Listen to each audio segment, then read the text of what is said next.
Dobrodošli u novi video. Moje ime je Laura i danas ćemo pričati o streličarstvu i o opremi koja bi vam bila potrebna ako se želite početi baviti streličarstvom. Nalazimo se u streličarskom klubu 3D Medvednica. S nama je trener Petar koji će nam ukratko objasniti o streličarstvu i o opremi koja bi bila potrebna za početak bavljenja streličarstvom. Dobar dan i dobrodošli. Znači, što se tiče bavljenja streličarstvom, naravno osnova potreba ili šta vam najviše treba je naravno luk i popratna zaštitna oprema koju ćemo vam upravo pokazati. Znači, lukovi se dijele na moderne i nekakve tradicionalne. U tom segmentu lukovi više ovise o nekakvom afinitetu ili želji ljudi šta i čime se žele baviti, a sport kao takav ne zahtijeva nikakvu preveliku potrebu znanja i ništa, jer sve ide nekako prirodno svakoj osobi. Pa možemo tu ispred sebe vidjeti osnovne modele lukova, nekakve znači tradicionalne, kao tradicionalni jahači luk. Oni su kratki baš zato što su bili predviđeni čisto za pucanje sa konja. Tradicionalni dugi luk koji svi prepoznaju kao nešto engleski longbow ili bilo kakvu sličnu varijaciju. I klasični, to jest tradicionalni zakrivljeni luk koji je isto tako kao i svi tradicionalni lukovi od jednog komada napravljeno. Sljedeće što možemo pokazati su lukovi modernijeg izgleda, to jest modernijeg varijante. To su lukovi slični zakrivljenom tradicionalnom, ali s mogućnošću rastavljanja, tako da bude transport jednostavniji u 3 komada gdje se dijele na krak, dršku i tetivu.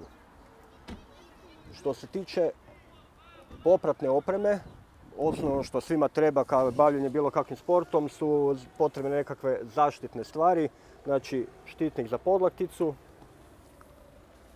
zaštita za prste, da li će biti rukavica ili takozvani tab, da prsti ne bi patili od povlačenja tetive u mukotrpnom i dugotrajnom treningu. Tobolac kao nekakva solucija za lakše pridržavanje strela za vrijeme treninga. Naravno, ovisno o tipu luka, biraju se različite vrste strela. Tradicionalni lukovi više vole drvene strele sa prirodnim perima ili karbonske sa prirodnim perima, dok moderni lukovi više vole karbonske strele sa gumiranim perima zbog svojih specifičnosti i načina pucanja.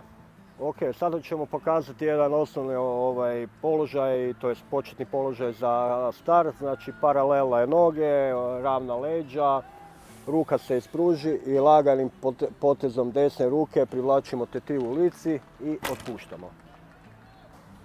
2 pera prema držci. Znači s ovim ovako? Tako je, ispod strele. Aha, ispod. I bit će ti lakše. Okay. Samo lagano povući, što bliže do lica i samo otpustiti. Odlično.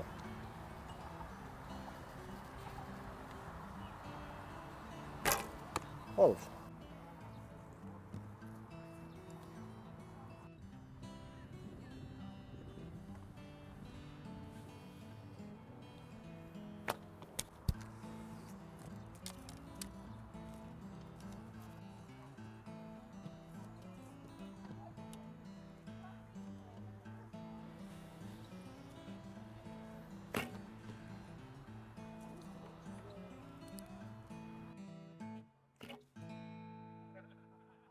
To bi bilo ukratko o streličarstvu. Hvala vam na gledanju.